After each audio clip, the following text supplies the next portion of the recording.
Hi, and welcome. You're listening to the X22 Report. My name is Dave, and this is episode 1712B, and today's date is November 9th, 2018, and the title of the episode is Plan Worked, Future Proves Past, Forced Exposure.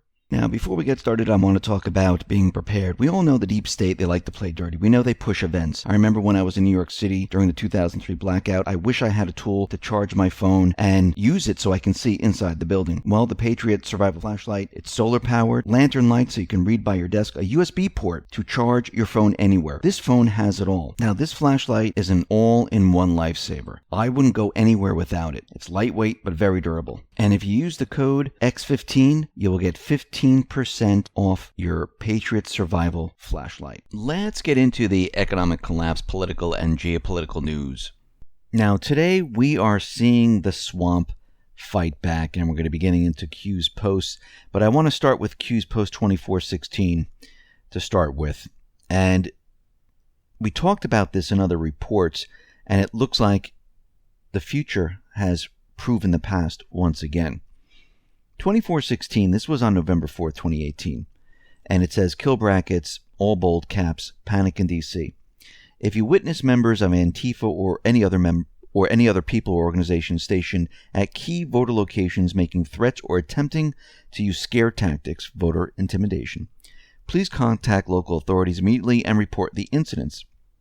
Internal comms suggest preparations are being made and organized to conduct a 29-plus location push, battleground locations in brackets bold. See something, say something.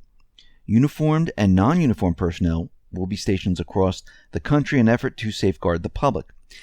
If you witness anything out of the ordinary with regards to staff, officials, machinery, and equipment failures and or malfunctions, usually grouping, buses dropping off people with guide and or instructors, all bold, in brackets, voter prevention, brackets, bold, blocking, or other suspicious activity, please contact local authorities immediately and report the incidences.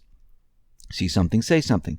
Take a picture and or video only when safe to do so, brackets, bold. Now, Q said this back on November 4th. And in my couple reports back, I said, I believe what was happening here, because we need to go back to 2016, 2017, Trump started the voter fraud investigation and then kind of stopped it because a lot of cities, counties, a lot of the polling areas would not cooperate. And I believe this was a sting operation at the time where Q was telling us they heard internal comms, and what better way to show voter fraud than to catch certain individuals in the act, gather the evidence, take pictures, show what they're doing. And I believe that is what is happening right now. Now, in Florida, in Arizona, many different states, Texas also, we're seeing something very interesting happening.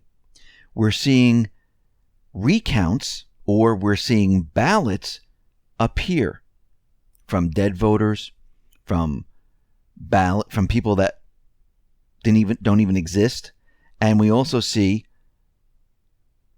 ballots being destroyed at the same time. So in Florida, a Florida official who was put in charge of counting votes in Broward County for the gubernatorial and Senate race previously destroyed voter ballots. A judge ruled and was most recently accused of not removing dead voters from the voter rolls. Now, this is Broward County Board of Elections Supervisor Brenda Snipes. She is in charge of vote counting in the area and has yet to disclose how many ballots are still not counted despite the election for governor and Senate occurring 2 days ago. Now, if we go back to May, a judge ruled that Snipes had violated state and federal law after she destroyed voter ballots in the 2016 state congressional election. Now, that's just amazing. And this was the race for former DNC chairwoman, Representative Debbie Wasserman Schultz. She won re-election by less than 7,000 votes. That's interesting. The next year, when Canova asked to review the paper ballots in the race, it was revealed that Snipes destroyed the ballots only 12 months after the primary. Federal and state law mandates the ballots not be destroyed until 22 months after an election. So the case exposed that Snipes' staff had opened ballots in private in 2016 on Election Day. Now, just last year, Snipes' office was taken to federal court by the American Civil Rights Union, represented by the Public Interest Legal Foundation, after being accused of keeping felons, non-citizens, and dead voters on the voter rolls in Broward County, and at one point allegedly having more voters on the rolls than actually voters in the county. So this is very, very interesting. My biggest question is, how is she still the person who's in charge of all of this, with all this coming out? This makes no sense whatsoever. So Trump was out there today, and he was tweeting like crazy. So here are a couple of his tweets, and this is on voter fraud. He said, "You mean they are just now finding votes in Florida and Georgia, but the election was on Tuesday. Let's blame the Russians and demand an immediate apology from President Putin." Here's another tweet. "As soon as Democrats sent their best election-stealing lawyer, Mark Elias, to Broward County, they miraculously started finding Democrat voters. Don't worry, Florida. I'm sending a much better lawyer to expose the fraud." Here's another one. "Rick Scott was up by 50,000 plus votes on Election Day. Now they found many votes, and he's only up 15,000 votes. The Broward effect. How come they never find Republican votes?" Here's another one. "Mayor Gilliam conceded an election on Election Day, and now Broward County has put him back into play. Bill Nelson conceded Election Day. Now he's back in play. This is an embarrassment to our country and to democracy." Here's another one. "In the 2016 election, I was winning by so much in Florida and Broward County, which was very late with vote tabulation and probably getting ready to do a number. Couldn't do it because not enough people live in Broward for them to falsify a victory." So here's his last tweet. "Just out in Arizona, signatures don't match. Electoral corruption. Call for new election? We must protect our democracy." Now remember what Q said. They already knew there were internal comms. They already knew that this was going to go down. Now in Texas, 9 people have been arrested in connection and participating in an illegal voting scheme in Edinburgh, Texas. The arrests follow an ongoing investigation where political workers recruited people who agreed to fraudulently claim residential addresses so they could vote in specific city of Edinburgh municipal races. So what we're seeing right now is the swamp is doing what they do best. They are pushing their agenda. And I believe, from what Q has been telling us, this was a setup. They wanted them to do this because how do you investigate something where counties, polling areas, states, where they're not cooperating with you? If they're not cooperating and they're throwing away the evidence or getting rid of the evidence, how do you have an investigation? It's kind of hard. So if you allow the enemy to destroy themselves, like Q has said many times before, you allow them to push voter fraud. While they're doing this, you monitor them. You collect evidence. You have the proof. That's what you do. Forced exposure. Now, what's very interesting is that Trump did sign the proclamation for blocking asylum seekers caught at the U.S.-Mexico border. And we talked about this before. And he signed this, and now it's going to force and funnel the asylum seekers toward the ports of entry, where they're supposed to go in the first place. So the ban will last 90 days or until the U.S. strikes a safe third country asylum deal with Mexico. During that time, U.S. officials will be ordered to consult with the government of Mexico to address the issue of large groups of aliens traveling through Mexico en route to the U.S. So this is in place right now. Now, what's very interesting is that Michelle Obama went off on a rant about her husband, and that is Barack Obama.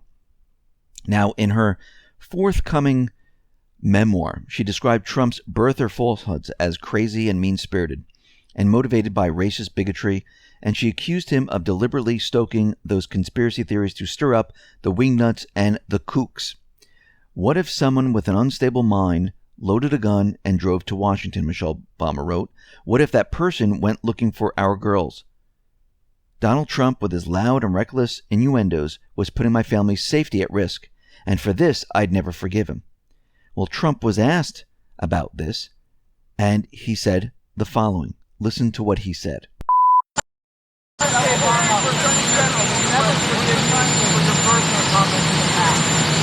Oh, Michelle Obama said that. I haven't seen it. I guess she wrote a book. She got paid a lot of money to write a book. And they always insist that you come up with controversial. Well, I'll give you a little controversy back. I'll never forgive him for what he did to our United States military by not funding it properly. It was depleted. Everything was old and tired. And I came in and I had to fix it. And I'm in the process of spending tremendous amounts of money. So I'll never forgive him for what he did to our military. I'll never forgive him for what he did in many other ways, which I'll talk to you about in the future. But what he did, because she talked about safety, what he did to our military made this country very unsafe for you and you and you.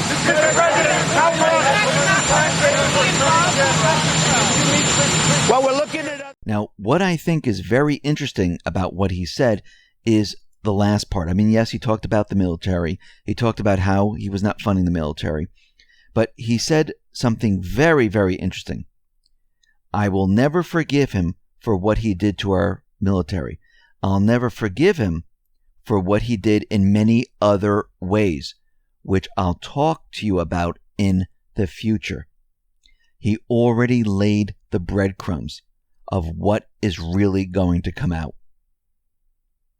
People are already thinking, like, what does he mean by that? Why did he say that? And of course, they're replaying this tape over and over and over. Now, Judicial Watch, they are going after the A1s.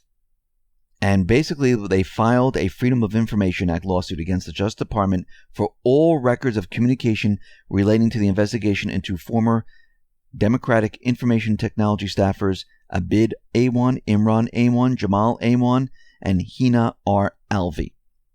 Now, Imran A1 and his family were banned from the House Computer Network in February of 2017 after the House's top law enforcement officers wrote that Imran is an ongoing and serious risk to the House of Representatives, possibly threatening the integrity of our information systems, and that the server containing evidence had gone missing.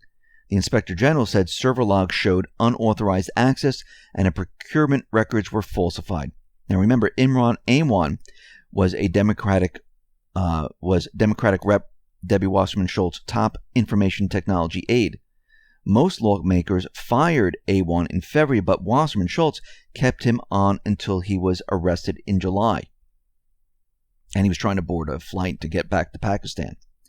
So Judicial Watch right now, they filed this lawsuit because the FBI failed to respond adequately to two Freedom of Information Act requests. The FBI claimed it could neither confirm nor deny records related to the first request filed on May 26, 2017. And right now, Judicial Watch wants all records related to any investigation or preliminary investigations involving all these individuals. So all the records of communications sent to or from FBI employees, officials, or contractors involving the subjects in bullet item number 1, which is all those people, the A1 people. And the time frame for all this is from May 2015 to the present. So right now, Judicial Watch is going after all of this. Now, what's very interesting is the Swamp, they are going after the acting Attorney General, Whitaker. And we can see right now they're really pushing. They want limits. They don't want him, working with Mueller. He shouldn't be the right person. They want him out. This is not right. And they're all going crazy because they're very nervous about what this individual is going to do. Now, Attorney General Jeff Sessions, he resigned on November 7th, which we know is Red October, at President Trump's request, and was replaced on an acting basis by Matthew G. Whitaker, who had been Sessions' chief of staff. Now, Deputy Attorney General Rod Rosenstein, however, remained in his current position. Sessions technically wasn't fired. he resigned at the president's request in an undated letter. Some people have suggested that the resignation request was designed to prevent Rosenstein from succeeding Sessions per Department of Justice succession processes. Remember when we went yesterday, we talked about activating Sessions and the brackets were reversed? Well, it looks like this was done on purpose so Rod Rosenstein wouldn't move into his position. Sessions resigned so Trump would have the ability to choose who he wanted. So when we look at this, we can see this most likely was the plan. Now, Sessions, he didn't resist Trump's resignation request. This is how we know that it's pretty much part of the plan here. More importantly, it wouldn't matter if Sessions had done so anyhow, because on March 31st, 2017, there was an executive order that was created. This was from Trump. And it says the following: by authority vested in me as the President by the Constitution and the laws of the United States of America, including the Federal Vacancies Reform Act of 1998, it is hereby ordered that Section 1, Order of Succession, subject to the provisions of Section 2 of this order, the following officers in order listed shall act as and perform the functions and duties of the Office of Attorney General during any period in which the Attorney General, the Deputy Attorney General, the Associate Attorney General, and any officers designated by the Attorney General pursuant to 28 U.S.C. Section 508 to act as Attorney General have died, resigned, or otherwise become unable to perform the functions and duties of the Office of Attorney General. Trump signed this back in March 31st, 2017. This was the plan all along. So the president retains the full authority to appoint whomever he desires as acting Attorney General within the boundaries of the Vacancy Act. Well, then we have to look at the Vacancy Act. 5 U.S. Code at Section 3346. It says, except in the case of a vacancy caused by sickness, the person serving as acting officer as described under Section 3345 may serve in the office. 1. For no longer than 210 days beginning on the date the vacancy occurs. Number 2. Subject to the subsection B, once a first or second nomination for the office is submitted to the Senate from the date of such nomination for the period that the nomination is pending in the Senate. Section B1. If the first nomination for the office is rejected by the Senate, withdrawn, or returned to the President by the Senate, the person may continue to serve as the acting officer for no more than 210 days. So basically, Trump can have this acting Attorney General in there for 210 days, according to his executive order and according to the Vacancy Act. This was completely planned all along. Now, we can see the swamp is fighting back, and they're trying to push their agenda by manipulating the votes. And they're trying to get their people into position any way they possibly can. Q posted 2461 today, gave an article to the Daily Beast. QAnon referenced by a man arrested for threatening to kill Trump. So this individual mentioned QAnon and he was going to try to kill Trump, which is absolutely ridiculous. That makes no sense whatsoever. Q says, why are we under heavy fire right now? Why are we so important to the fake news media? Attacks coordinated. The swamp is everywhere. There is a reason some could no longer be trusted. You are witnessing the systematic destruction of the old guard. Forced exposure. Standard deviation broken long ago. Q wrote out pain, P-A-I-N, pain, Q. What we're seeing is an all-out push to maintain control. But what they don't know is that this was a sting operation. And Q and the Trump administration, they were allowing them to destroy themselves. Because why interrupt an enemy when they're doing a fantastic job destroying themselves? And what's very interesting is that the corporate media asked Trump a lot of things. Don't you think it's odd that they've never asked, do you know who Q is? They never asked the question. I mean, they put out articles. They try to, make it seem like Q's a conspiracy theory, that Q is not connected to Trump at all.